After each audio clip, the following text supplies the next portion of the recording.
Let's fucking go. We about to go big. Kill him with the PrizePicks. Let's fucking go. We going out blazing. Let's get hunting. This is population. About to go big. Kill him with the PrizePicks. About to go big. Kill him with the PrizePicks. 24/7 researching, it's all a fantasy. But if I make the right plays, it pays automatically. Bankroll showing that I know it goes strategy. On a winning streak, I'm stacking a dose of the bookies, all get mad at me. Confident with power plays, not clicking on a flex today. 10 times the money, and we all about to get paid. Arrogant shots on the stream, they be killing it. Never gonna stop it, I like if you feeling it. Picking the players, they all never time. You can't make up your mind, then just go with your gut. Fantasize and Sasha Cloud. Gabby Williams said, watch your mouth. They won and they two, I played it over, they come through. Jackie Young and Kelsey Plum, pick them both, we stacking them. Going big to the maximum, just push them in, we cashing them. Let's fucking go, we about to go big. Kill him with the PrizePicks. Let's fucking go, we going out blazing. This is population. About to go big. Kill him with the PrizePicks. About to go big. Kill him with the PrizePicks. We about to go big. This is the game. We going out blazing. Let's get hunting. This is population. About to go big. Kill him with the PrizePicks. About to go big. Kill him with the PrizePicks.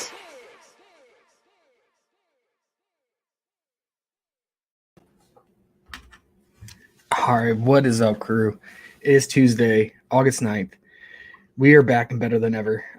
We missed the weekend as usual, and then yesterday we were not feeling good about that single game, so we skipped that for the stream and wanted to save all our energy for this 3-game slate today. And the nice thing about today is we get a later start, 8 p.m. Eastern for lock, so we're in more time to build cards, work on our rankings, and get stuff out before lock.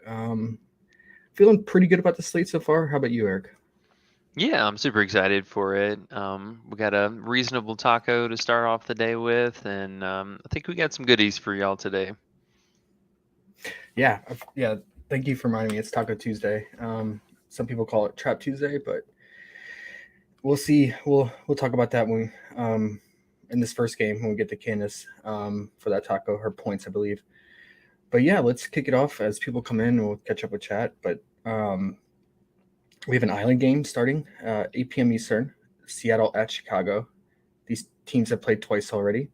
It's 163.5 implied total, somewhat healthy total. And Chicago are 5-point favorites. So yeah, this game is kind of tricky to figure out. You would assume with two competitive teams, potential finals preview, that it's going to stay close. But Seattle's been struggling as of late. They've lost 5 of their last 8 overall. While Chicago is, they've won 15 of their last 18 games. They're cruising towards the playoffs, and they're playing at home where they're 14-3. While Seattle, they are below 500. They are 7-8 on the road. So those two things don't really match up well. But we gotta hope that this game can stay close, like the first 2 matchups did. So if we look at the first 2 matchups. They're pretty similar scores too. When Chicago played at Seattle, 71-74. And then when Seattle traveled to Chicago, it was 74-78. Now, there's some key differences from these previous matchups. The big ones for Chicago is that in the first game, Copper did not play. Vandersloot did play. But in the second one, Copper played, but Vandersloot was out with that concussion in that game. And Julie got the start. And then for Seattle, the first matchup, there was no Tina Charles. It was early in the season. Ezzy had a career game, 21 points, playing her normal starter minutes, 30-plus minutes. But then in the second matchup, this is the last game Tina came off the bench. And she played 23 minutes off the bench. She shot a lot off the bench, but only finished with 11 points. She wasn't that efficient. But today, obviously, things are going to switch here. Tina will come into the starting role and Ezzy back to the bench, playing her 15 to 17 minutes off the bench. So those are key things to point out from changes from those last 2 matchups. But yeah, let's start with Seattle. I think the Crew was really on and liking Jewel for her assist prop here. Now, Jewel is a Chicago native. Last time they played in Chicago, she had like 20 plus family members there, and she also had her old AAU team there too, rooting her on. And she's made it known that she likes playing in Chicago. But it's a tough matchup for her. In that last game in Chicago, she did really well though. She put up 18 points, and she dominated usage along with Tina off the bench. But again, Tina was coming off the bench, so Jewel had a little more opportunity to score here, and she was 1 of 6 from three, which makes sense since Chicago's pretty stout against the 3-point ball. But yeah, key thing to point out though, she is a Chicago native and gets up for this game, and we'll have family there. But yeah, it seems like the crew really liked her 3 assists in this potential matchup because Chicago, everything gets funneled to the paint. They give up the second most points in the paint, and they get destroyed inside. So, with that line of thinking, Jewel feeds it more inside and gets some assist opportunity to players like Bree and Tina in the paint. And then we made Bree the cover girl because she's cruising along. She's really fighting to maintain the scoring leader award. She's still ahead at number 1 as a scoring leader, and then she's fighting with Asia for MVP. But she's been on a tear as of late. As a result, her point props all the way up to 22.5, which is really high. It's usually around 19.5 to 20.5. But yeah, maybe we can get on some other individual props for her. Excited to see what you think about her. Her fantasy is always live, as well as her stock and free throws, I feel like. And then Tina, I want to see what you think about her. So she's kind of going through a rut as of late, scoring wise. Her usage is down, and yeah, she's just not getting done scoring. Like, I feel like the last 3 games she's had less than 10 points. But you couldn't ask for a better matchup here against Chicago, since, like I said, they bleed points in the paint, and they're really stout on the perimeter. She will take 3 to 4 threes though, so keep that in mind. If you had to choose, who are your favorite player targets, and which props you like the best for them? Yeah, I like that call for Lloyd today with the assist prop. Something she's been fairly consistent with at this line. She's only missed, or she's cleared in 10 of her 15 road games here, so it feels pretty safe at 3, honestly. I did like her fantasy score as well. I really didn't have one solid lean or the other, like towards her real points or her assists, but the assist feels pretty safe, and I like to just capsulate everything with that fantasy score. And like you mentioned, she gets up for the Chicago matchups, so like that call there. Chicago does bleed a ton of points inside the paint though, and I think that's kind of where we ended up landing with our cover girl today and Big Stu. And she's still in this MVP race for points, and I think between the last matchup with her and Asia, that was a pretty good game we ended up getting between the two of them. And it seems like a lot of these stars, they're really getting up for these high caliber games and a lot of postseason implications here. So love this first game. Honestly, I think this is going to be a perfect island game for us to load up on as a standalone option. And starting out with Seattle, I think we got to go with either Stewart or even a bounce back spot for Charles today. I know she's been a little flaky on the road, and I think honestly we're seeing not only her come back down to earth a little bit here, but Seattle as a whole maybe funneling the offense so much to Charles isn't such a good idea. She has been really streaky lately, and a lot of those missed shots have led to created points for opposing teams, and it's been really tough for them to come back. And I would say, honestly, if they let the game slip out in the first half, it's been really a tough struggle for them to come back in the second half. And we saw that Brianna, she did a lot of heavy lifting this last game. She shot almost perfect there to lead the game off and took a lot of attempts beyond the arc. And I'm hoping that's something that we're going to see her just take over in usage again and really lead this offense. So I like a lot of her props today in between the real points. And I think free throws, anything under 4 for her is still going to be a good option. Yeah, and especially in a competitive matchup, if we think it's going to go down to the wire like these previous two matchups earlier this season. Do you like her fantasy? For Stewart, yeah. Honestly, I think she just does a little bit of everything, and Seattle is tough enough on the guards that I do expect Chicago to kind of funnel their offense up front a lot more between Parker, Emma, and Copper as well. Copper loves to shoot the ball a lot on the inside here, anyways. So Stewart's going to have a lot of stock opportunity today.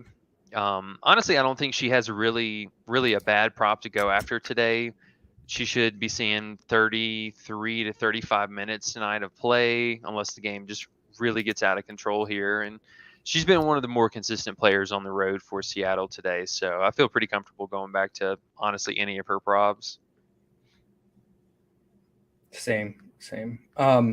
But I would say that I would not play Bree and Tina in the same card because they just eat into each other so much. We've seen when Tina has a spike game, it really hurts Bree's offensive production. So Definitely. but I get it. To pair Jules' assists with either Bree or Tina in a card, especially if you do Bree's points or fantasy, goes well with Jules' assist. The free throws, not so much. Some negative correlation there because if you think Bree's gonna be getting fouled a lot, that really reduces Jules' assist potential. But yeah, I love the pairing of this the three combination here between Jewel plus Bree or Jewel plus Tina. Definitely. And just to jump in real fast, I Yeah. think that also you could even I know the model that we were running earlier really liked Tina's rebound prop as well, and that's something that she's been really doing, I think, exceedingly well. And being able to get more involved on the glass has freed up some opportunity for Stewart too to take more shots and have a little bit more opportunity. So I think that that's something that we could also consider, and a lot of these props are going to be really interchangeable too.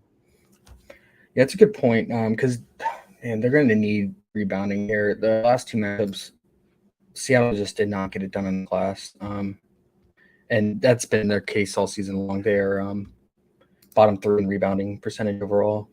They're 11th, so second to last. And if you look at the previous matchups, they were out rebounded, almost doubled. 38 for Chicago to 28 for Seattle in the most recent matchup, and then 35.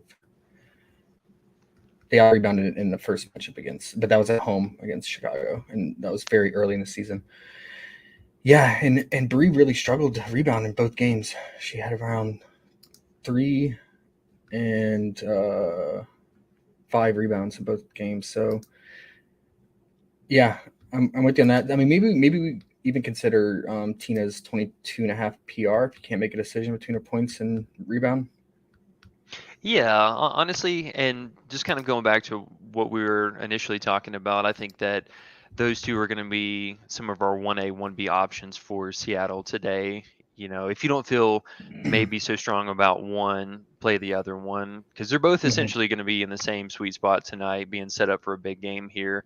It's just who's landing the shots and then who's going to be the hot hand that just takes over, Yeah, which is yeah, our question every night. that's been the case with Seattle ever since Tina's moved into the starting role for sure between the big three. Okay, and then for the secondary pieces, there's been some discussion on Gabby, her fantasy or her stock potential in this matchup. Her minutes are definitely up because early in the season, midway through the season, her minutes were really volatile, and I think a lot of that was due to Talbot. But Talbot is out, correct? I believe so. I mean, she's Uh, been basically a non-factor anyways for this team yeah, now. but she would Gabby would lose some key minutes. I feel like in the third and fourth to Talbot randomly coming in. But I think it solidifies her minutes even more. She's been playing 30 plus, and they really need her defense, especially helping out against Copper and Quigley and Vandersloot. So, yeah, she's been playing steady 31, 32 minutes as of late, except for this game here, which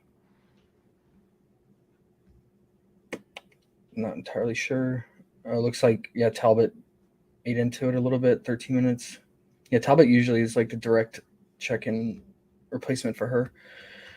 Yeah. With She's that, slated to be in, but I mean, even in the last 2 games, Talbot, she's only played 4 and 7 minutes. okay. Um, do you consider Gabby's stocks or fantasy a key piece, or is it more mid tier for you? I mean, honestly, it seems like it's still going to be somewhat of a key piece for us. It's a low prop line and something that she's been flirting with and fairly consistent in going over some of these. I like the fantasy. I mean, it just goes along with the stocks there, but I think that honestly, either the stocks just outright or even the turnovers, that was something that we'd recently discussed too. She's cleared her 1.5 in the last 8 of 10 games that she's played, and in both of the matchups here for this. It is a revenge game for Gabby, so I would give her the benefit of playing maybe a little bit more of a stretch here. And she's played well in both of the meetings against Chicago, anyways. So Yeah, and I limited minutes too. I mean, she played 24 mhm. minutes because Talbot came in. I remember this game came in and played 16 minutes. And actually, Gabby lost out on key minutes in the fourth. I remember we were like, "Why is Gabby not checking in?" Because we played her fantasy in that game. And she, I think, either hooked or barely got by. I can't remember, but yeah, I mean, yes. And then Talbot in the first matchup played 21 minutes, and as a result, she played 19. So they're directly splitting minutes. But that was earlier this season. I mean, yeah, she got the stocks done, and she had 3 stocks in both games with less than 25 minutes in both. So I get Yeah, it. the stocks carried a ton of weight for her overall fantasy score, so it would make sense just to go back to the outright stocks, and especially since they haven't adjusted it at that 1.5. It seems like it's been there for almost like 2 weeks now straight. Hmm. So that would make sense. I think honestly that one Talbot is going to be more of a non-factor for this game. It really feels like the last 2 games is the more solidified offense that we're going to see from them moving forward. Hmm. But uh, these forwards are going to be a key piece for us. I think honestly anybody on Seattle, well, both sides to be honest, but from Seattle, these forwards and inside pieces are probably where I would say 60 to 80% of this game's action is going to come from. So somebody, if not 3 out of 3, 2 out of the 3 of these pieces are probably going to hit all of their fantasy and props tonight. I agree. Um, any interest in her 1.5 turnovers if she's playing more minutes? Yeah, I really like that, honestly. Like I was saying, she's cleared this in the last 8 of 10 games so far straight, and the minutes going up along with a little bit more involvement in the offense, especially on the rebounding too. Chicago's not an easy matchup. They're very scrappy. They create a fair amount of turnovers too. So I think honestly it's a good play for us. Low bar. Yeah, I mean, she crushed that turnover problem. Not just 19 minutes, she had 4, and then the other one she had 2 in 24 minutes. The only problem is um, the lack of usage and ball handling by her. So I feel like a lot of her turnovers come when it's a fast break and she gets a steal or a rebound and she has the ball. That's a lot of her turnovers. Yeah, Or ice time. definitely. But this will also be excuse me. This will also be the first game that Chicago is going to be 100% players Yep, versus Seattle here. yep. Okay, I would say that's 1A, 1B. Both make sense. Her turnover and her block steal. And then any interest in Sue? I have some interest in. I mean, I think she's just a reasonable enough player that you could still probably go back to the fantasy score. Something that PrizePicks seems to be a little bit hesitant about moving around. Yeah. I think that and still her assist prop. She's been dishing it out a ton, just riding that 6 assist prop so far. So it feels safe at 6 right now. A bit of a pace up spot for Seattle here. So we always like that for any of these. Yeah. I think Kate or someone mentioned earlier that she's dealing with a knee issue. flared up or have occurred in the last game. I need to look into that. Yeah, not a big fan of the guards here anyways. I Yeah, know we like the narrative for Lloyd, but Chicago and I mean Seattle for that matter, they're pretty tough on these yeah, guards, so I'm not for expecting sure. a whole lot. For sure, and their main weakness. I mean, overall, their stout defense, but their main weakness is inside in the paint. Seattle's fourth, and Chicago's second in most points allowed in the paint. So that's where you attack them. Hmm. And they both allow the least amount of threes. Chicago allows the least, and then Seattle's right behind them, second to least threes made. So makes sense. Okay, well, moving on to Chicago, unless you had anything else we missed. No, I feel pretty good. I think we got a ton from this first game to work with. A lot Yeah, of standalone card options. yeah. Okay, well, here's my moving on to Chicago. Here's my conundrum and kind of wrestling between is the rebound props. I really like the rebounding potential for Chicago, like I already mentioned, because Seattle struggles so much, and Seattle's going to take a decent amount of threes. They're fourth in 3-point attempts, so top five in 3-point volume.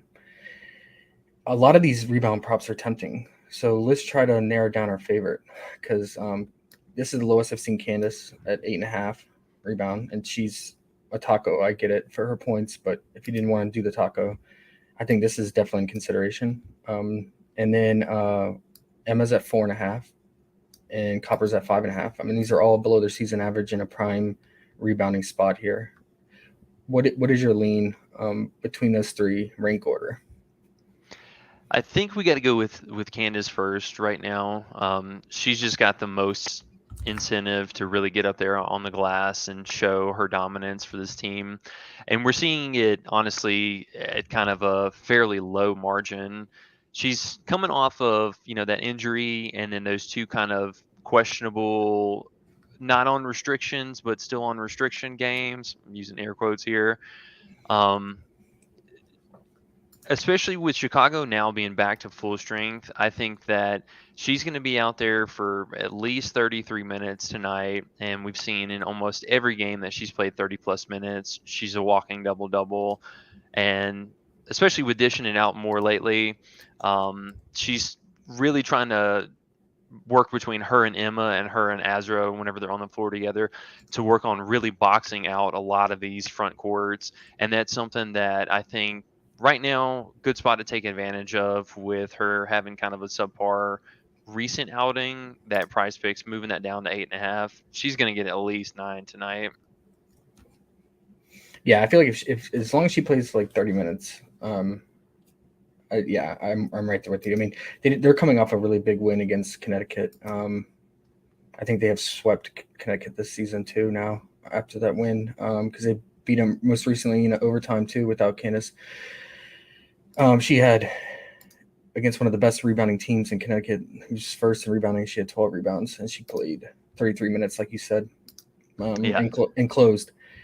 The 2 games prior to that, she did not close the fourth, but now, yeah, it looks like in competitive games, important games like this, she's gonna get back to her normal minutes, and a lot of her production comes in that last closing fourth quarter minutes. So we definitely want access to that.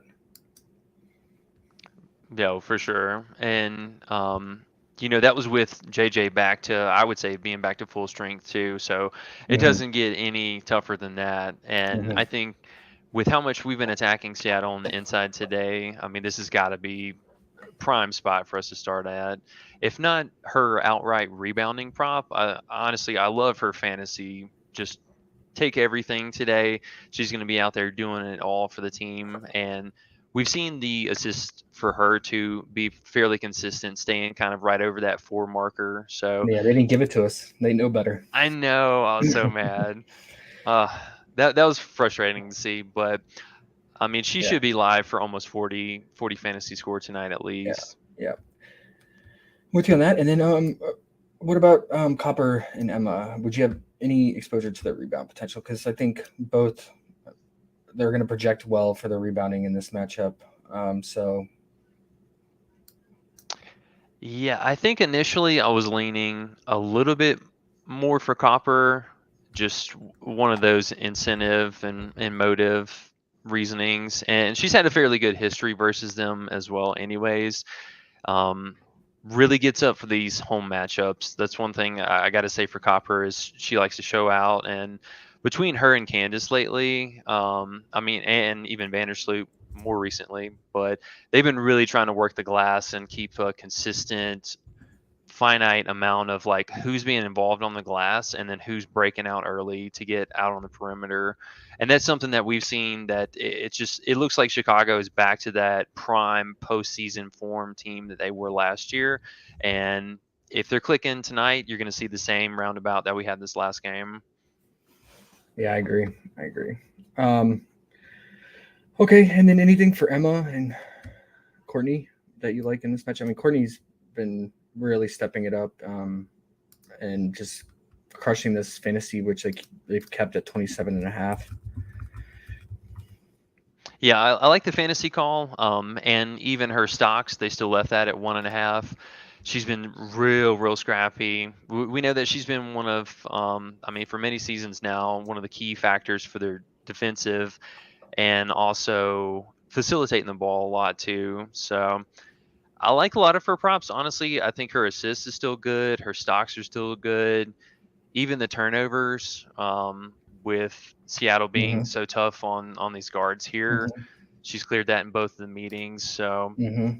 I don't think for her, with it still being kind of a low bar, and with she had that injury, came back and had like one kind of pooper game, and then she's just been, I mean, a full 10 out of 10 performance every Mm-hmm. single game since.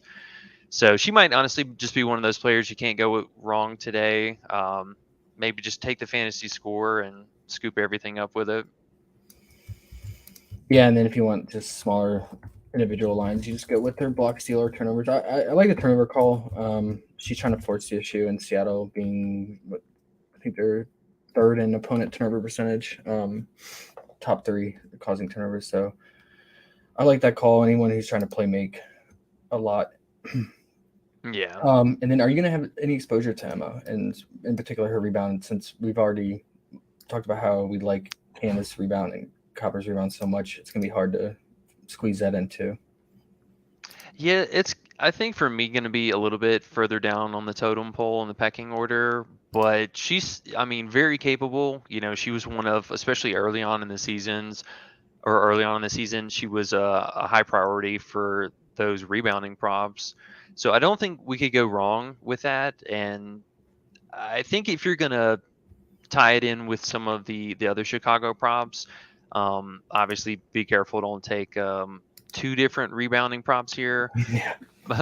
But she could totally coincide with, say, like her rebounding prop and then Courtney's stocks or fantasy or something like that. Um, Emma's a very capable player, and you know she is a scrappy defender, so I wouldn't rule her out. And she's going to be right in line with, you know, attacking Seattle with those points in the paint as well. Yeah. So if you want to encapsulate with a fantasy score or even her real points, you know, I wouldn't blame you either. Yeah, I'm with you on that. Her fantasy only went up by one since the last couple games, so it's not too bad. Okay, I mean, as you can see, there's a lot of core pieces we can go with in this game. So we just gotta hope it stays close. Yeah, if we get 4 quarters of play, I think almost every prop on the board should be a smash. There might be one player, I would say probably from Chicago, that might miss, and that just because they have so many mouths to feed and the offense is fairly spread out. But if we get 4 quarters of play, almost all these props are going to be a go. Yep. Yep. Okay. Anything else before we catch up with chat? No, I think that's about it. Just be careful kind of reading into this game. You know, like I've said numerous times now, this is the first time that Chicago is going to have all of their pieces back. So this will be a first look to see from that. Yeah, definitely. Definitely. I know I'll put honorable mention half block steal for Copper low line. especially if it's competitive. But Seattle's pretty good at holding onto the ball. They're second to last in turnover percentage, so they don't turn it over at a high rate. But it's such a low prop for someone who's going to play 30-plus minutes. Okay, let's catch up a chat. What up? Oh, snap, the chefs. Hey, man, what's up? Hey, what up, Chitoa? Jermaine, let's get tonight. Gonna be nuts with these picks. I hope so, man. We've had some not so favorable slates, I feel like, as of late. So I feel like this one could be a bounce back if the games stay close. Jermaine said, good afternoon, fellas. What up, Jermaine? Vince, our boy. Jay said, let's get this bread today. Let's do it, Jay. Sean, need a 10x win tonight. Let's get it, fellas. I hope so, man. I said Enrique's done. That's unfortunate. Kind of figured that. I mean, looked pretty serious, her ankle. JR Smith's bowl of soup. Hey, missed you, JR, man. What up? Obi said, I'm 10 minutes late, but what's up? Hey, man, better late than ever. Sheriff said, give me some Stu assists. We all got hurt last game. She hitting today for sure. I mean, yeah, a lot of her props are live. If we think this game's going to go to the end, like Eric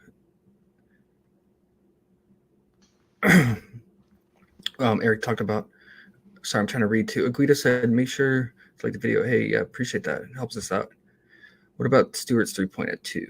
Oh, man, it's not favorable because, like we said, Chicago allows the least amount of threes, but it's Dewey. She's been aggressive from the 3-point line, and shooting pretty well at a high clip lately. Gabby's 1.5 turnover. Yeah, we talked about that. Maybe 2 turnovers for Bird. Maybe. We didn't look at that. Let's see what she's averaging right at 2 on the season.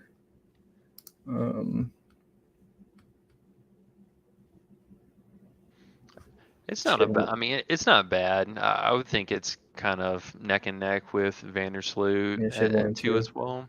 Yeah, I mean, playmakers like them, that's like their forte. I get it. I do worry about the ball being in Sue's hand a little less tonight, though. Yeah. Yep. JJT, I'm here to turn 14 into 1400 tonight. What's the 5 pick for Chicago Seattle game? So yeah, we kind of went over our core here, and we'll try to tidy it up at the end. But this game definitely holds a lot of prop potential. Jay said Vandersloot's fantasy looks nice. Yeah, went over that for sure. Jason said Gabby's fantasy points. She has over 30 minutes. Yep, definitely. Scoring potential might not be there, but she'll fill the stat line with her rebounding and stocks and assists. So Emma had 10 and 7 rebounds for Seattle. Yep. The Copper wasn't in one of those games, so you gotta count for that. James said Ryan 3s. We'll get into that next. Jermaine, I'm trying to 10x tonight. Let's do it. Dylan said I like Stewie's 3-point made again. She's been hot. Yeah, she is on fire, man. But like we said, the best way to attack Chicago is inside. So maybe they take a little less threes, maybe 1 or 2 less 3-point attempt. Emerson, what up, man? I need all the PP monies. That's always our main goal, man. Rob the bookies. Running back with Sykes rebound prop at 1 on Sunday. She's been killing the glass since they're so short-handed, but we need that Sinead news first. How did you feel about James said check her last 4 without Hayes and Ryan 3-point percentage at home on season on RotoWire. Okay. Sheriff said, how do you feel about Stewie or Canis free throw prop? We talked about Stewie's always being live and it's less than 4. In both games, she had exactly 3, but she missed 1 free throw in each of them, so she should have cleared. Candace had 0 and then 0 in both matchups. The thing with her is, like, if she's shooting 3s and more outside shots and not banging around inside, it just reduces her free throw attempt. What do you think, Eric? Yeah, and between Stewie and Charles, I mean, they're very patient defenders. Like, they don't foul that often. Yep. The Seattle allows the least amount of free throw attempts. Okay, caught up. Glad everyone's here. Let's move on to the next one. So this one starts 2 hours later. So we have plenty of time to build cards for the 2 late games. So if you wanted to just pack it in with the first game and do some individual solo cards for that, totally makes sense. But you can also build a card that incorporates all the games. But yeah, next game's at 10 p.m. Eastern, much higher in total at 168.5. And for good reason, because we have Atlanta at Vegas. They are the top fastest teams. Atlanta's third in pace, and Vegas maintains the fastest pace at first. But it's a high spread at 10. I will say that Atlanta, they've lost 4 of the last 5, but in those games, I don't think they've lost by more than 10 points. So they've been keeping it close, but they've also been playing some pretty bad teams in that stretch. They played Indiana, LA. Now they did put up a good fight against Vegas and won in the most recent matchup, but that was a fluke game.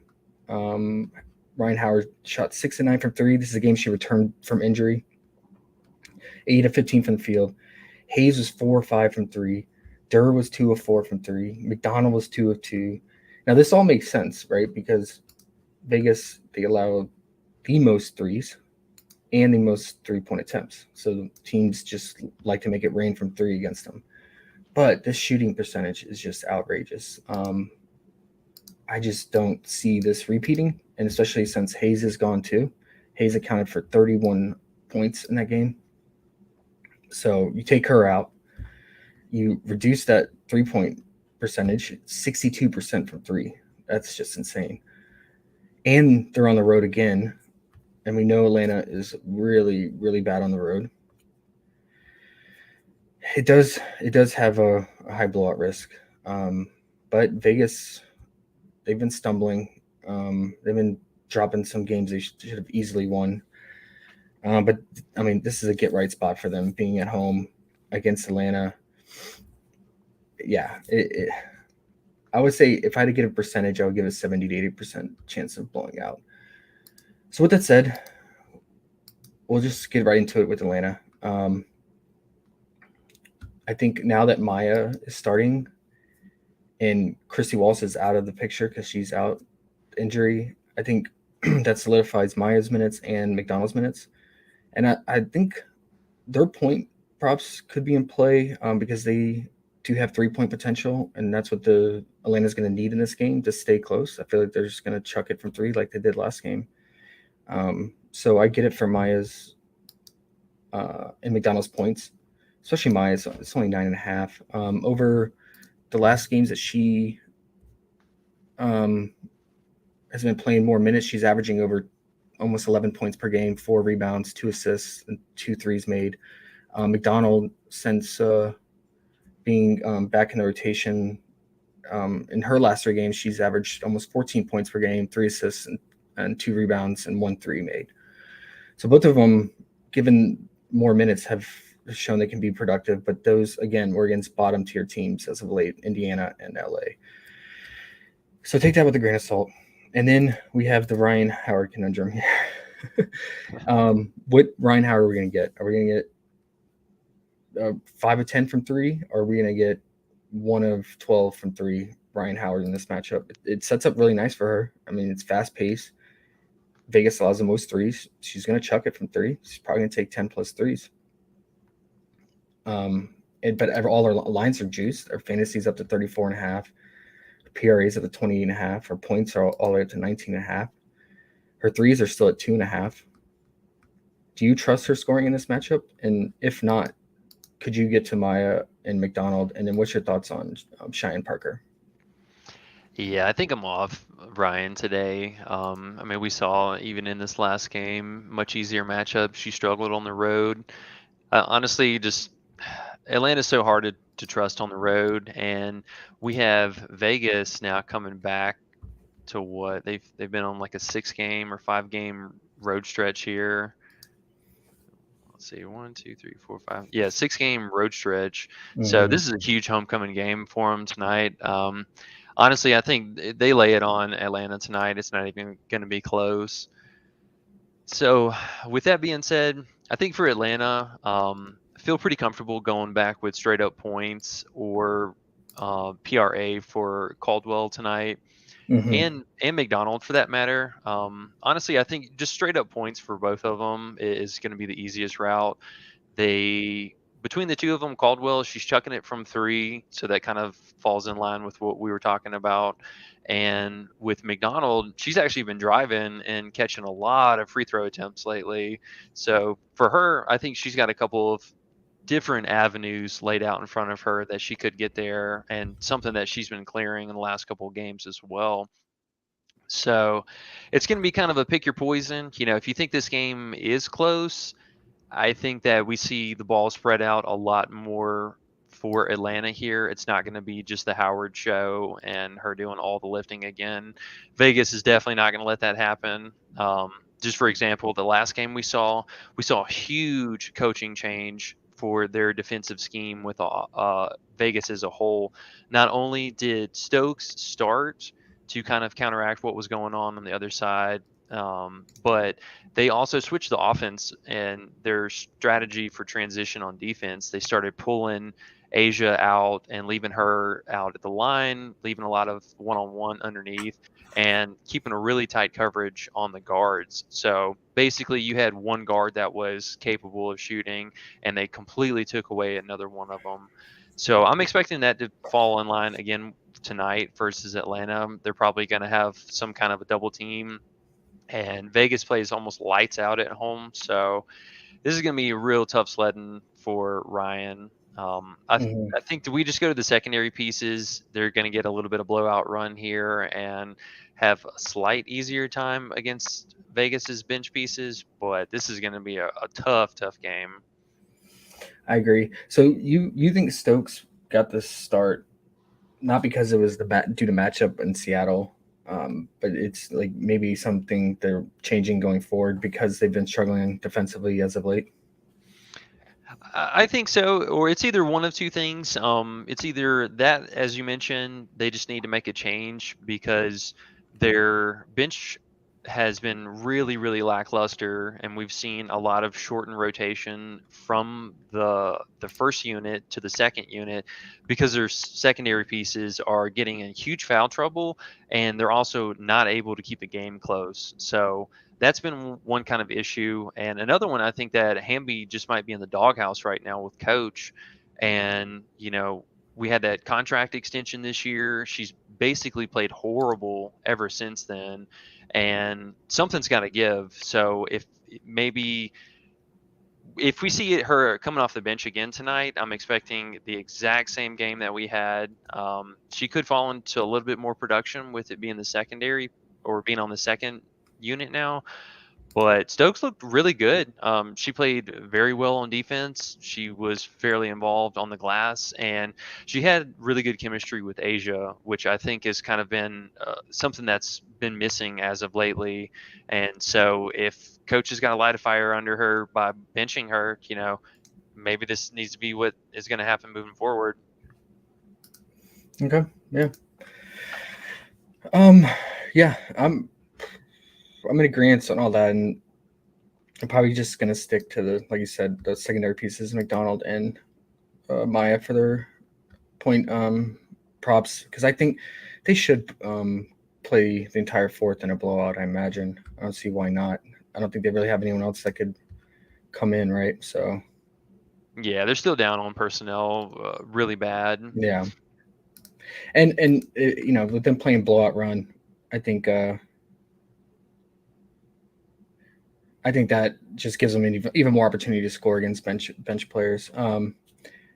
Yeah, because you see in this once the Minnesota game got out of hand, Ryan Howard checked out with like 3 minutes left. But McDonald stayed out there and Maya stayed out there, but all the other starters checked out.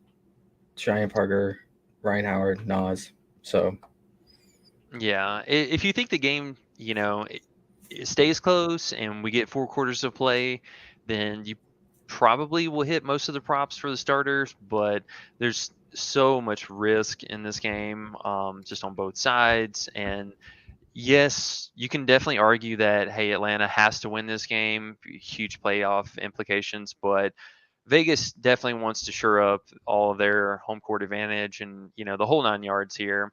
And with them just being in front of the home crowd, I think this game matters enough not only to win, but to ensure that Atlanta gets knocked out of a playoff picture here. I think it's important enough for Vegas to really go hard. I agree. And I guess before moving on to Vegas, honorable mention, Cade, one of his favorite props, one of our crew members' favorite props was Shine Parker's 6th rebound. I will say that Vegas is a really poor defensive rebounding team because they like to get out in front and push the pace and get back on defense. And so they allow a lot of offensive rebounds. But that's more of Nas's forte, but I guess Shine can get some offensive rebounds too. Do you like this prop, or is it kind of on the edge for you, or is this something you're going to include in your core pieces? Honestly, none of Atlanta is going to be any kind of a core for me tonight. Okay. But I will say I do really like that rebound prop at 6. She's been very consistent on the road so far, and I think just with the pace up, surprisingly, Atlanta's getting a small pace up here, but it's just a huge pace up spot for both sides.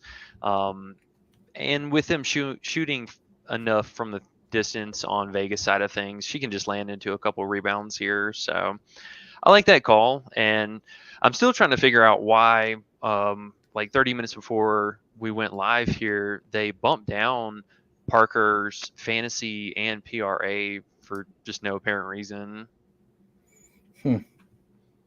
Her fantasy, I believe, went to 25.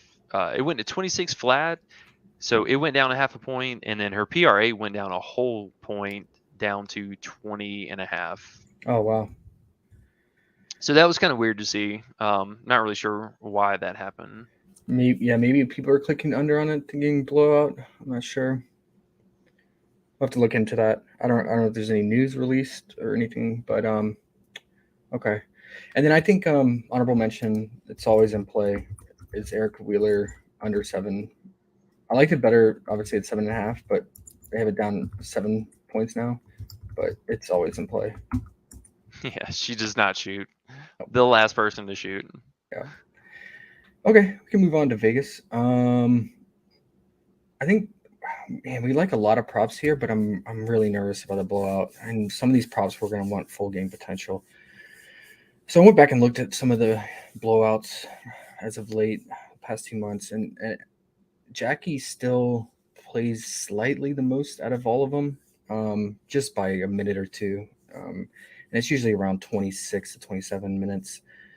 But I think me and you are in agreement with her being at home in a favorable matchup and her fantasy being all the way down to 26.5, and she averages 30, almost 31 on the season. Even if she plays 20, so let's say she plays 28 minutes, let's be generous. I think that's still achievable, the 26.5. I have to go and look at this season, how many times she's cleared that when she's played 28 minutes or less. But it's a favorable matchup for her, and we know how Jackie is at home, super productive. And then I feel like the bookies are trying to bait us, but they have Plum and Chelsea's assists down below their season average by 0.5. Both are, I feel like, are in play, but the only thing is, well, there's two things. One, blowout, and then two, one of them has a spike assist game and eats into the other one, and then you have to land on the right one, because we've seen it before. We've seen Chelsea have 10 plus assists and Plum have 1. And then vice versa. We've seen Plum have spike assist games, and then it really hurts Chelsea's high assist prop line. What are your thoughts on those? And are you in agreement on Jackie? Yeah, man, I love Jackie today. She's almost undoubtedly going to be one of my top 3 core pieces tonight. Same. Just regardless of minutes, game script for the season as a whole, at the 26.5 marker, she's only missed this twice. So love that. Super high confidence. Yep. Honestly, I think this is something that will almost hands down get bumped to 27 before locks today. So, and for a couple of reasons. One, because we're going to have that time gap between the first game and the second game. So everyone who flunked out or had a bad beat in the first game, they're going to really load up on this one. So with that being said, definitely make sure if you guys got gut calls or any early leans, get those in before. But for Jackie, she's as you mentioned, one of the last people to check out, and surprisingly, for that reason, a lot of times too, she's involved so much in the offense that typically when they're getting ready to pull players, she's almost always out there shooting free throws. So she ends up closing out kind of as the last bit of the starters that check out, and a lot of these games that seen for the blowouts in particular, just out of sheer irony, she's out there usually scoring the last like 4 to 6 points for the team, even getting ready like to check out. So the team, if they're having to be competitive, they might spread the ball around a little bit more, but they like to go with the hot hand here at home. And we're just going to shout out real fast one of our chat. They said that Hammond in the post game said that Hamby is going to be coming off the bench for the foreseeable future. Oh, good call. So Good call. yeah, so I really like that, and I think that that's honestly going to go hand in hand with seeing some of these kind of inside forward plays for Jackie here. And we've seen even Chelsea, thrive with Hamby being off the bench now. They're getting a couple extra rebounds here and there, and Stokes doesn't shoot the ball really at all. So we're getting another probably 4 to 6 potential shots that aren't being put up from Hamby. Yeah, and probably increases assist potential for Plum and Gray even more so because there's probably so many assists left on the board that would go to Hamby missing those threes that she takes, like 3 to 4 threes per game, and just her missed layups in general. So yeah, that's a good point. I like I got to say, between Gray and Plum today, got to go with Plum. That 4.5 is just way too low for her. We always like attacking it whenever it's under 5, and she's got an outstanding history versus Atlanta. A lot of pushing double games just with assists. So I think for her, this spot, we're going to see not only Asia lighted up on the inside, a lot of good pick and rolls, but with just this pace alone, I mean, there's no way she's not getting 5 tonight. And I think it's a great play to pair up with Jackie. 100%. That was next thing I was gonna say. So I went back and watched this game. Now again, we're going off a very small sample size, so one game you can't hinge everything on, but it's all we had to go on data wise. I went back and watched that game. So she had 7 assists. 4 of those 7 assists were to Jackie. So yeah, over half of her assists were to Jackie. So the correlation and pairing there is spot on. The other 3 assists, one was to 2 were to Asia and 1 was to Rakana Williams on some random 3. So yeah, 4 assists to Young, 2 to Asia. Totally makes sense. I just really hope Chelsea does not burn us. She always scares me, man, because she has these like games where she just takes over and no one else sees the ball. So just keep that in mind. It's a range of outcome that's definitely possible. Yeah, absolutely. I think that's something that's always going to be where we end up having to kind of make a stand. Do you think that Plum's going to shoot the ball a ton and not dish it out, or vice versa? Is Gray going to shoot the ball a ton? Because we've seen her really step in lately, do a lot of heavy lifting for the offense, and maybe that's something that's on the road for her, and that she's kind of been passive for some of these home games. So I think that's going to be kind of the inner turmoil tonight. Who's going to have the ball in their hands most? Yeah, you never know, man. That's the problem with Vegas is they have such efficient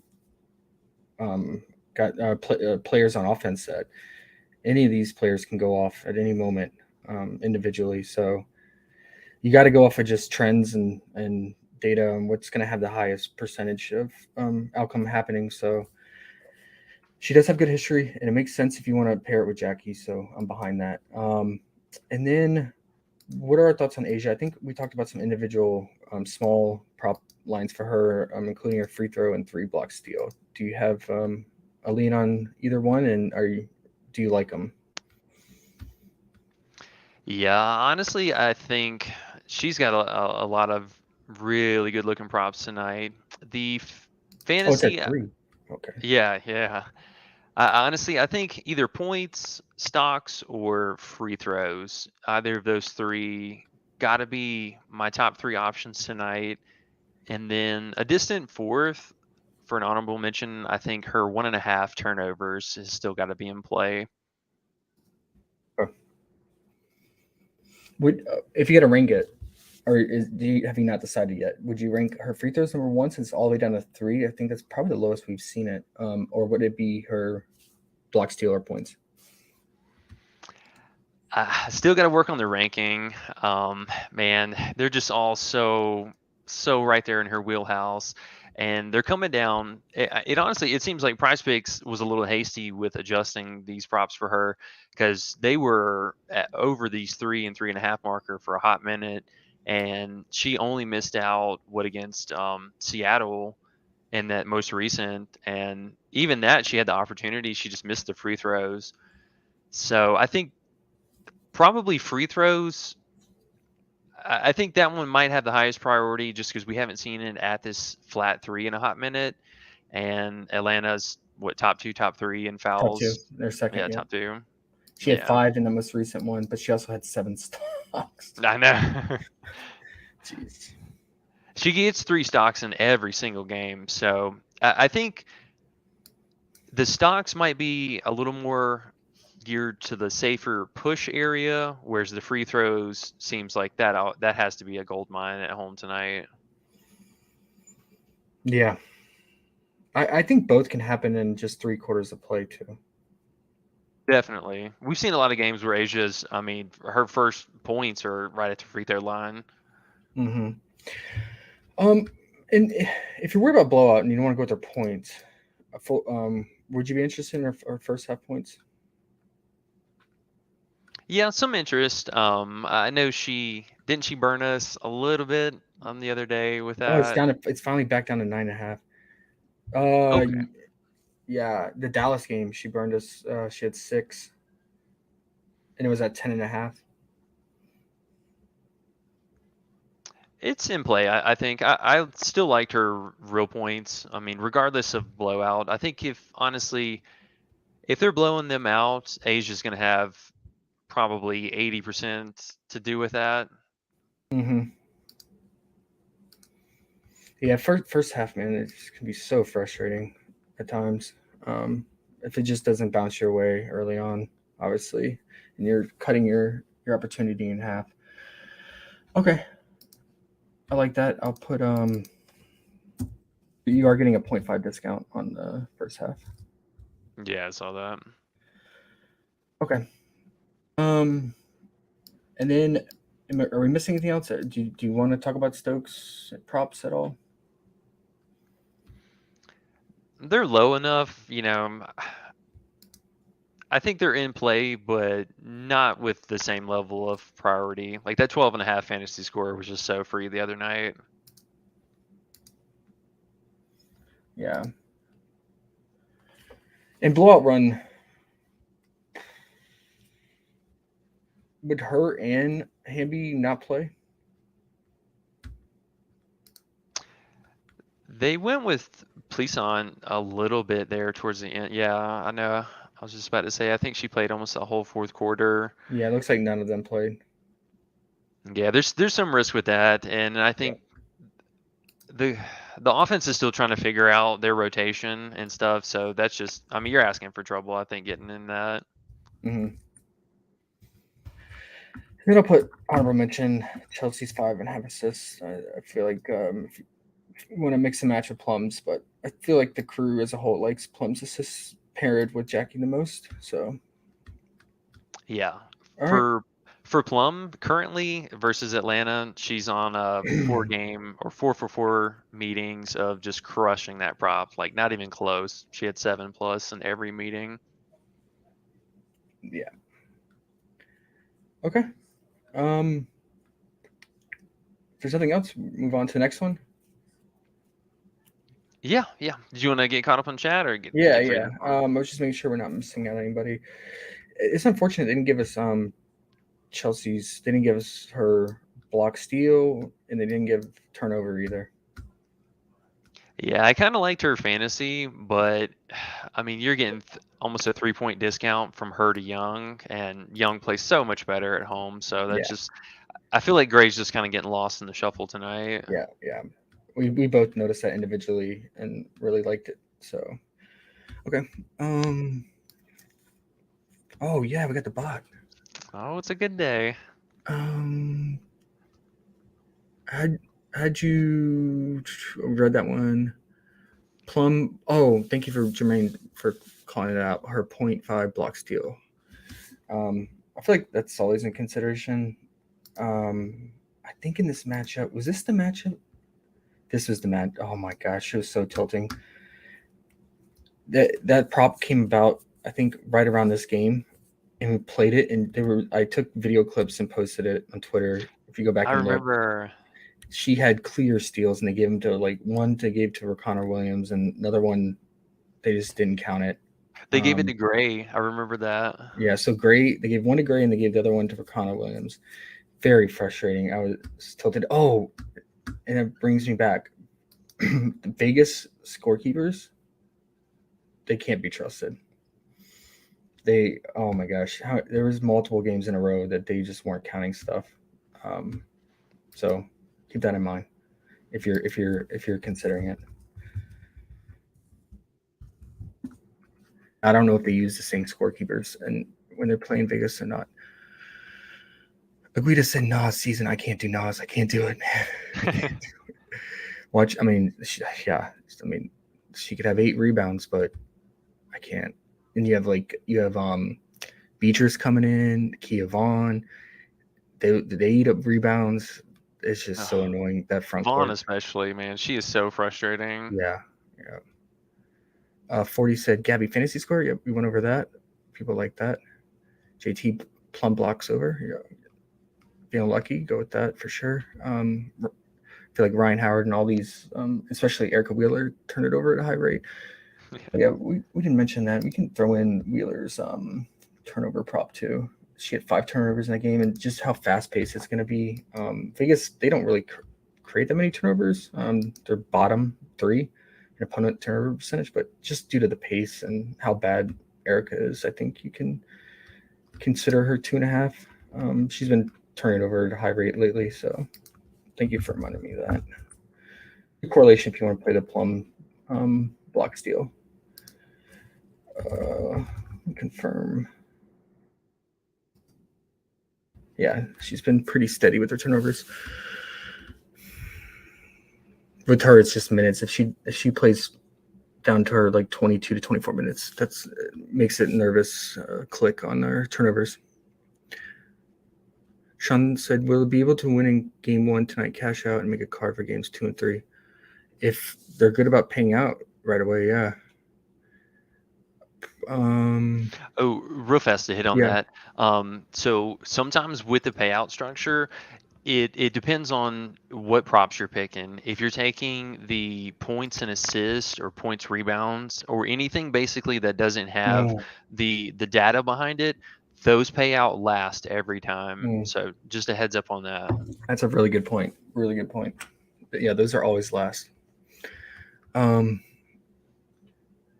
Jermaine said, "Do you guys like Jonquil Jones points rebound or free throw made?" Oh yeah, we'll get into that next. Jermaine also said, "Fantasy over fantasy, Copper over block steal, and Gabby, and Jonquil over 1.5 free throws."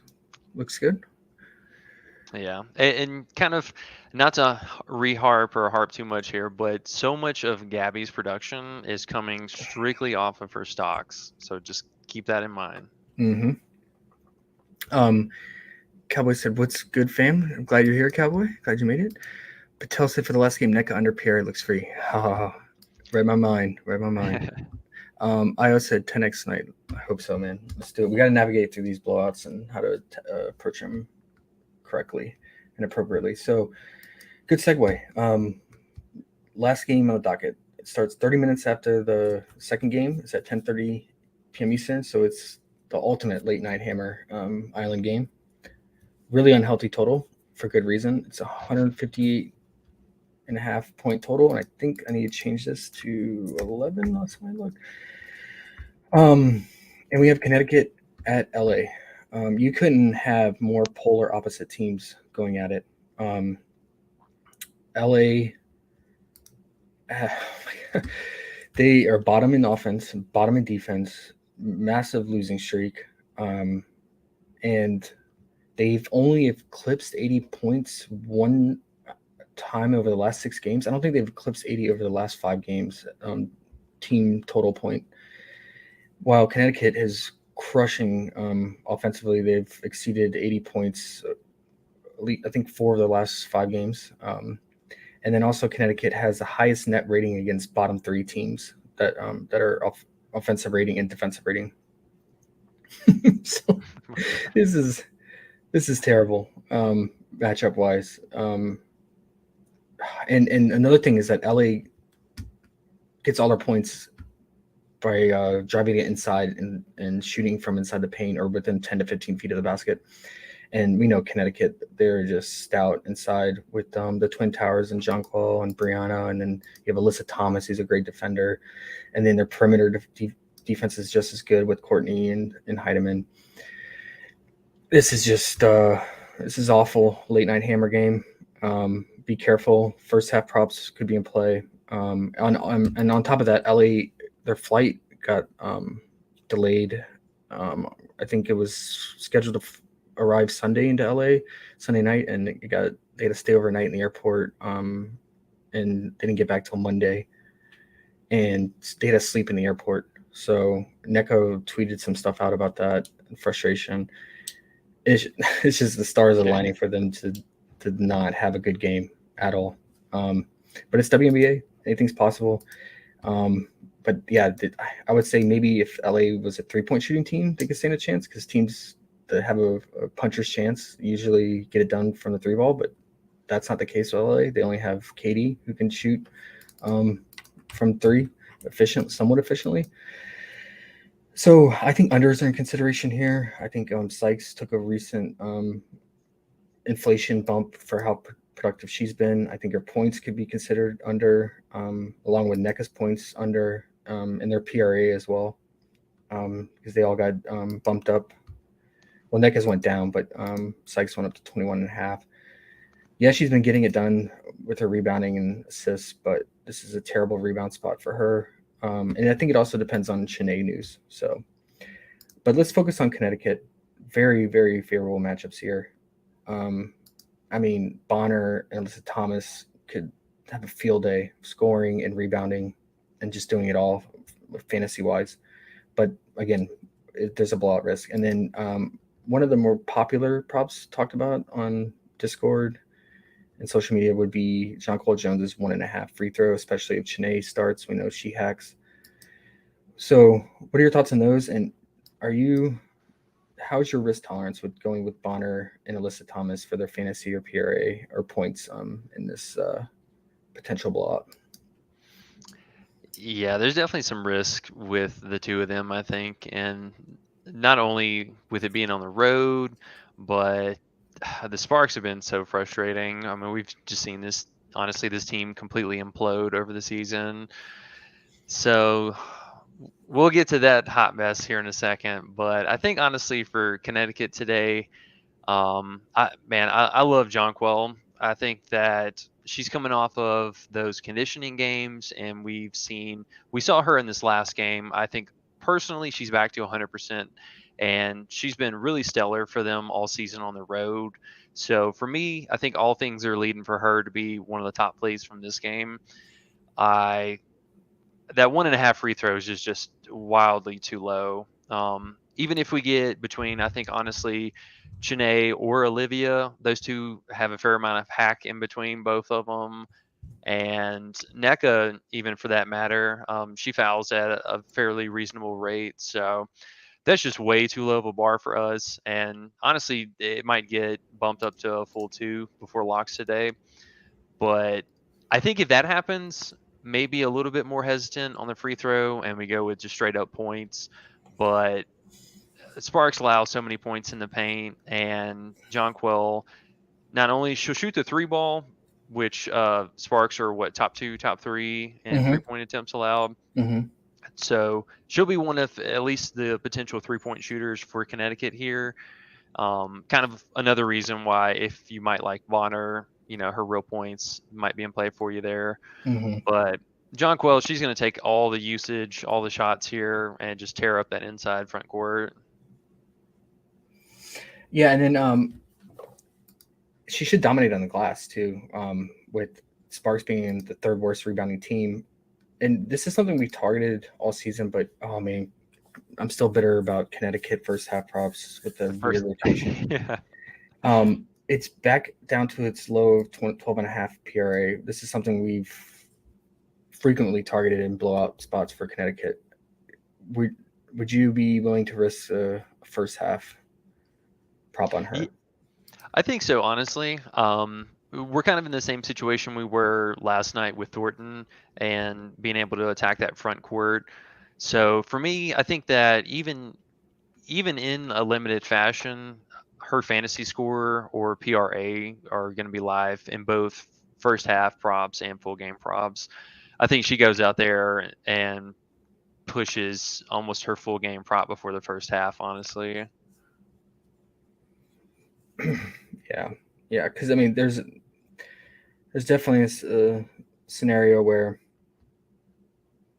we have, like here in this most recent blowout, where she plays majority of her minutes in the first half and finishes with 19 minutes in a blowout. So yeah, And I will say, kind of as a benefit for the rebuild and future team of the Sparks, they've actually kept a lot of these games down to the wire. They've had some really, really good games, even though they're not high scoring games. They've been able to keep a lot of these games very competitive and give some of these teams a run for their money. So I wouldn't totally rule them out being able to keep this somewhat semi-competitive. I know with them not having really a 3-point shooter, that's going to hinder and probably keep the game total down a lot. But the Sparks have been, reasonably scrappy. So maybe we get 3 full quarters of effort and then half of the fourth quarter, which I don't think is really bad for some of these Connecticut props. yeah, I think I think Bonner and Jonquel would go to the bench first out of all of them. Would you agree? Bonner definitely. Jonquel, maybe. They're still being a little bit kind of back and forth with her rotation. She's still seeing. I feel like as kind of the last piece to check out for the offense here, but with it being closer to the end of the season, this game might be a little bit safer to pull her early. So that could definitely be a risk factor. Yeah, but her fantasy is so tempting, right? It's so low, and with the Sparks not being able to shoot the 3 ball, the offense is going to get funneled so much inside the paint. Her stock opportunity is going to be outrageous. Yeah. Same goes for Alyssa too. They put them both at 1.5 block steal too. Yeah. It's very tempting. So I think honestly, either of the two could definitely get there. With Jonquel, I think hers being such a low and under 30, that's going to be a good option for us. With Alyssa, she's been coming off some just insane games, so her props are a little juiced right now. Mhm. So that flow kind of is leading me a little bit back towards JJ tonight. I'm with you. Okay, so JJ number 1 piece, and then we'll say Bonner secondary. Yeah, just because she's going to be the 3 ball shooter for the team. Yeah, I wish they gave us 3-point prop. It's unfortunate because, like you said, the Sparks allow the second most 3. So, or actually third now, but yeah. Okay, any other Connecticut props? Yeah, just to segue that real fast, they gave us Heidemann back at 1.5 3 points made.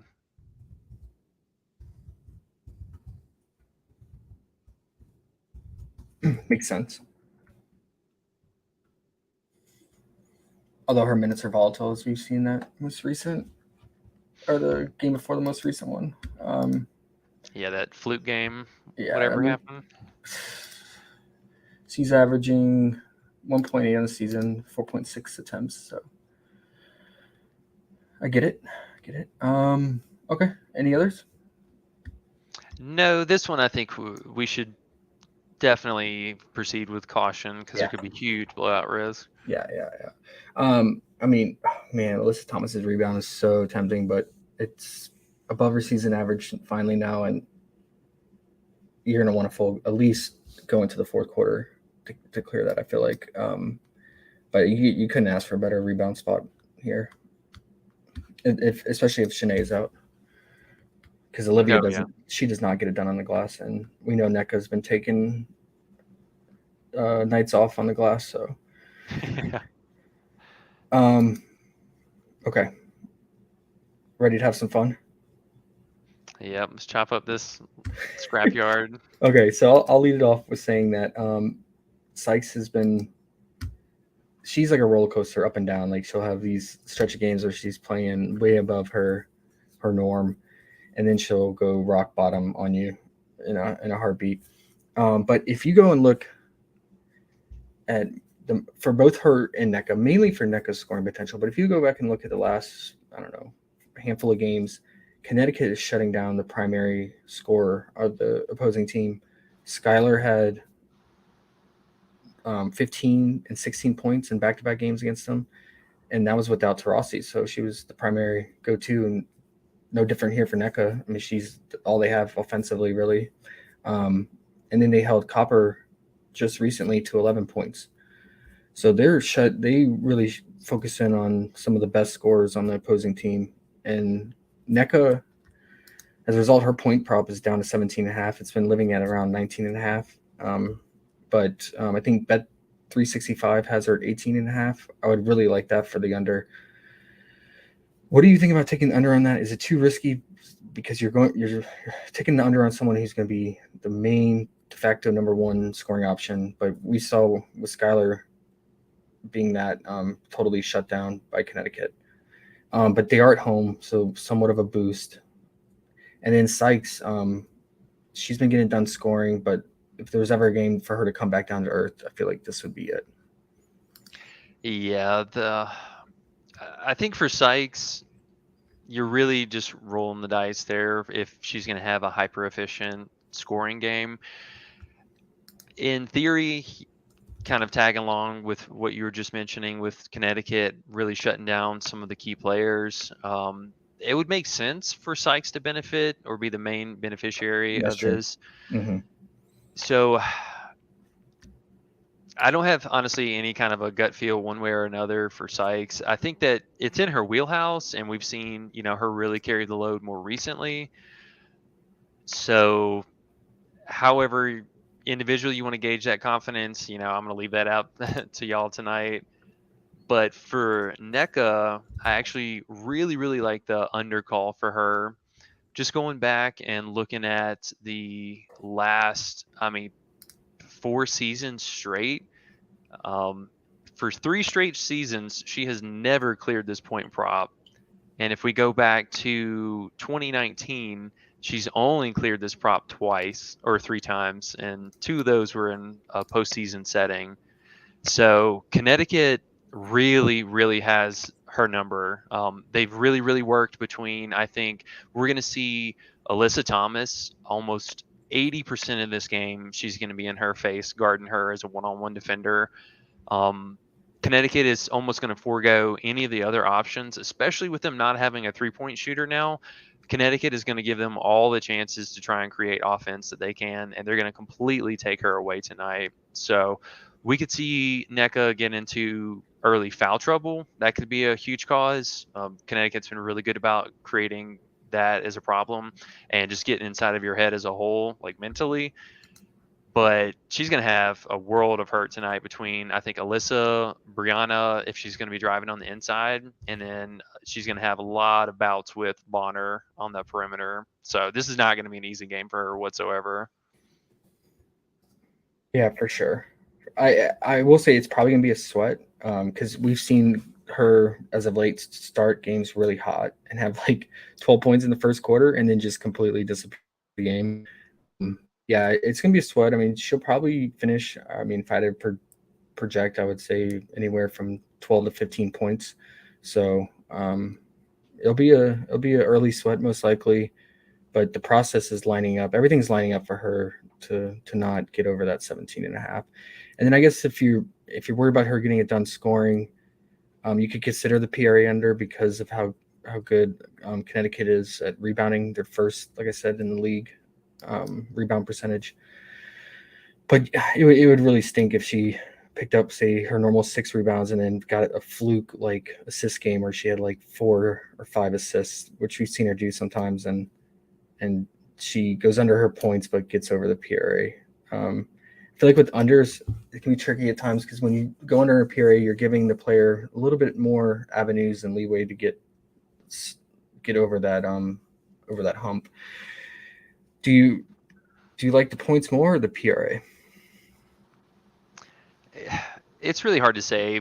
I think for the PRA, a lot of that's just going to be willpower and drive. The rebounding really just being the biggest question mark because we've seen her have just complete polar opposite games where she's not doing anything on the glass and ends up with 4 to 8 even assists. So she could backdoor into something like that, and we lose out on the unders there because she falls into a couple extra assists.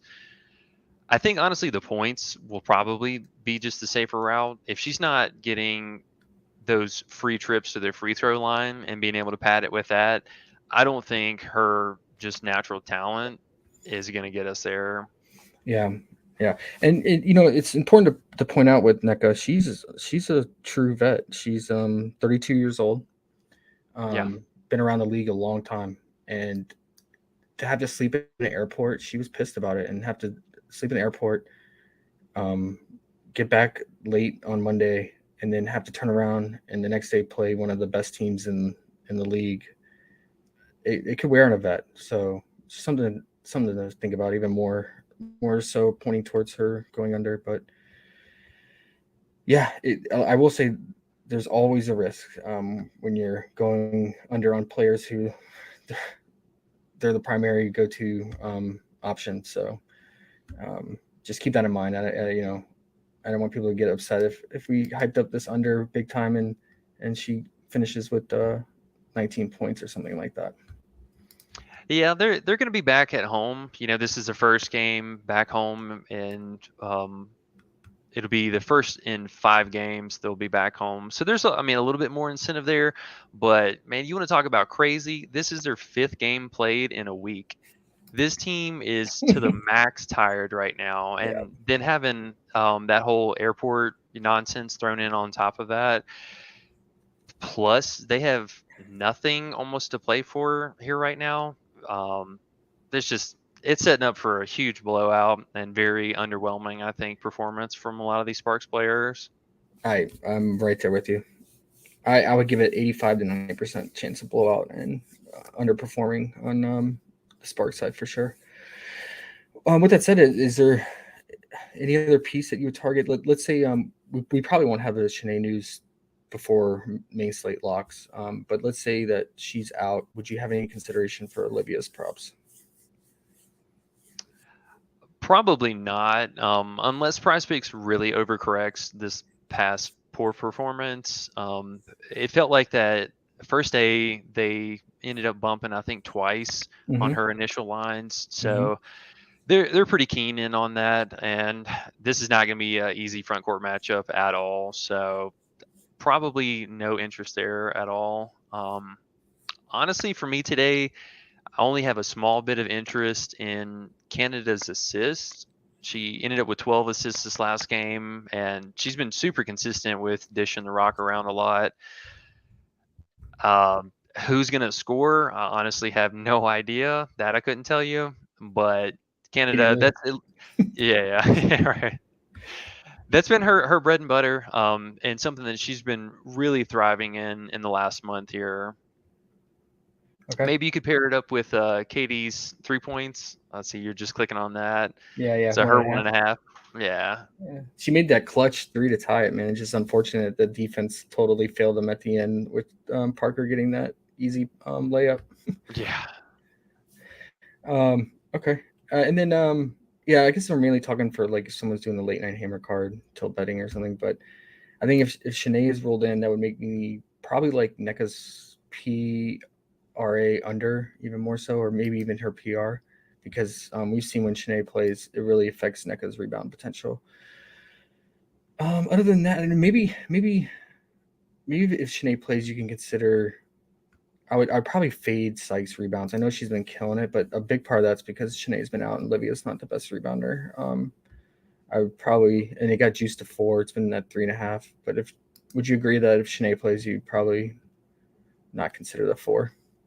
Yeah, I'm gonna fade that if Yeah, Sinead does end up playing. or will We're match up just too. yeah. I mean, between the matchup, the prop being bumped, and then now you have Sinead coming back in, who's just a rebounding monster. That's just Yeah, setting up for a bad spot. yeah. All right, cool. You ready to do the team card? And we'll get out of here and give ourselves like an hour and a half. Yeah, definitely. All right, I'll let you lead it off. All right. I think got to start out with our bread and butter, Yep, Jackie O, and the fantasy. Oh yeah. let's do it.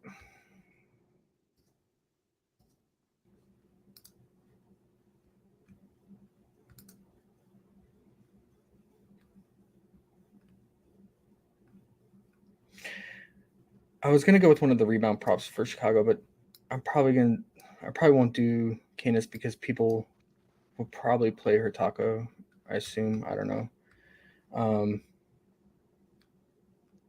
I still like it though. I'm not gonna lie. yeah, I do too. Quite a bit of priority for that rebounding prop. Yeah. Honestly, I think just kind of as a general consensus, the tacos are always going to be an overhit. Like, there's no reason that they don't put them up there. It's like in the statistics for it to hit. We just get burned on it like every single Tuesday. Mm-hmm. Yeah, she'll finish with 10 points. Yeah. All right, you're up next. Let's go with the JJ free throws. I think that's got to be a free square for us tonight.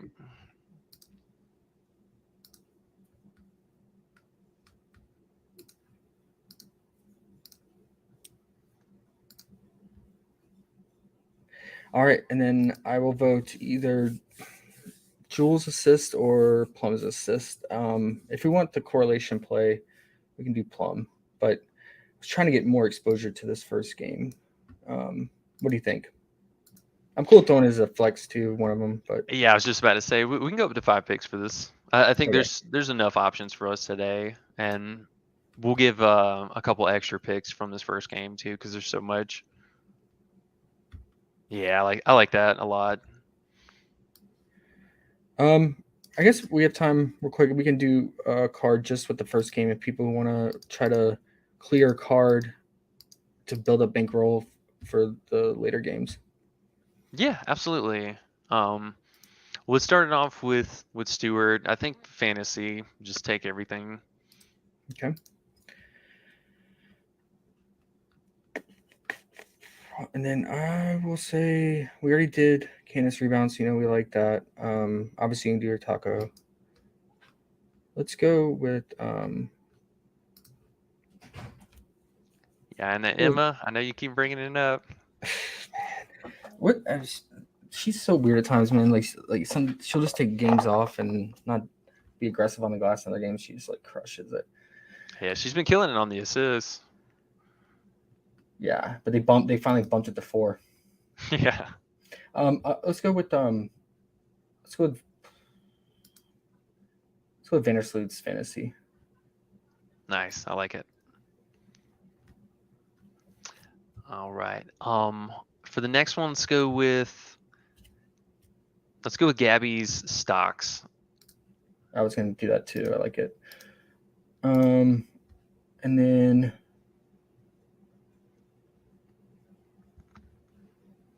I want to go. Oh, Jules, my girl, man. I want to do her fantasy, Chicago native, but we already have Bree's fantasy. I mean, they could both clear their fantasy. It's just Tina lurking in the shadows can make it hard for both of them to clear. I feel like. But let's go with Copper's rebound. Okay, nice.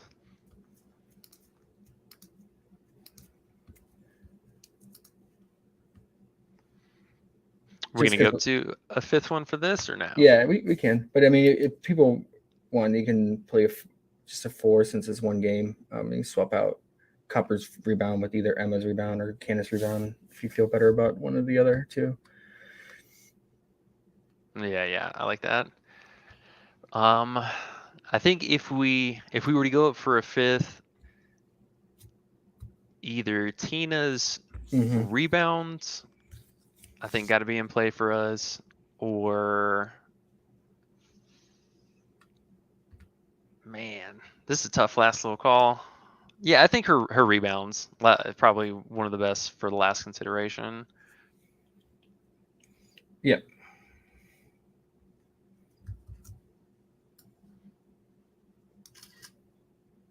And then I think if you didn't want to go Bree in a card, I think it would definitely make sense to do like we talked about before, if you wanted to do a Jewel assist with the Tina points.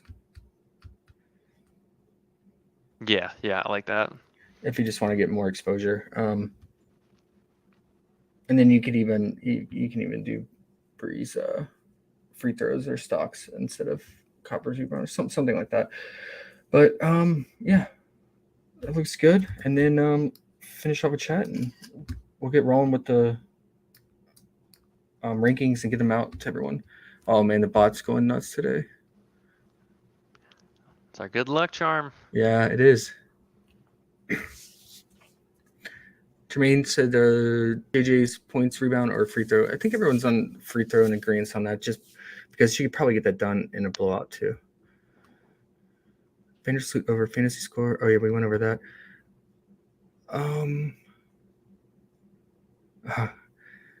Glad you're moving around again, Cowboy Man. Stomach bugs are the worst.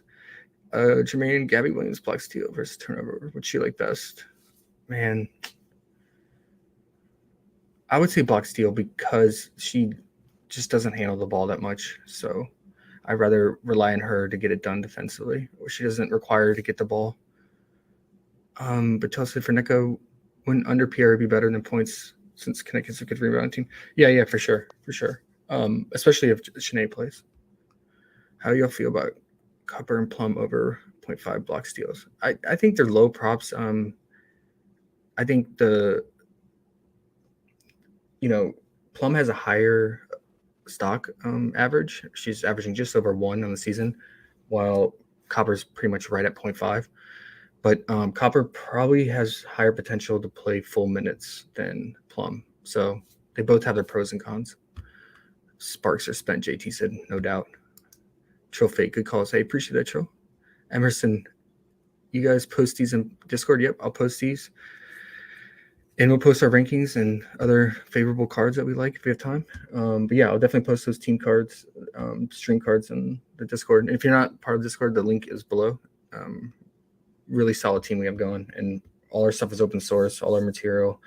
And we provide all our rankings and data and all that in the Discord, as well as Twitter.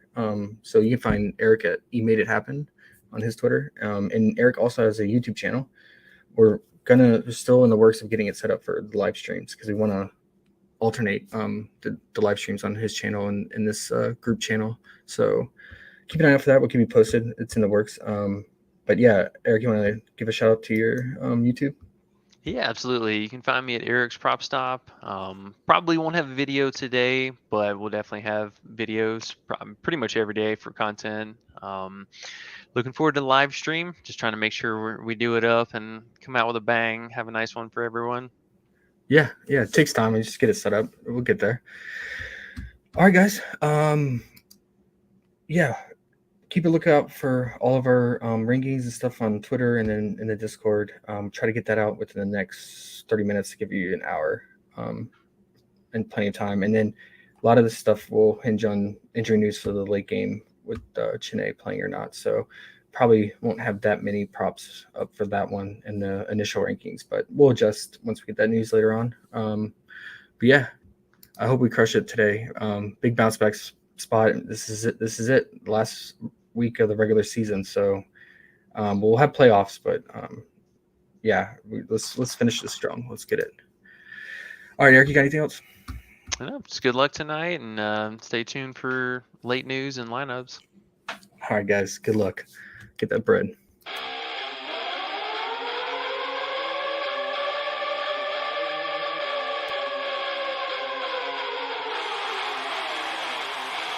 Let's fucking go. We about to go big. Kill him with the PrizePicks. Let's fucking go. We going out blazing. Let's get hunting. This is population. About to go big. Kill him with the PrizePicks. About to go big.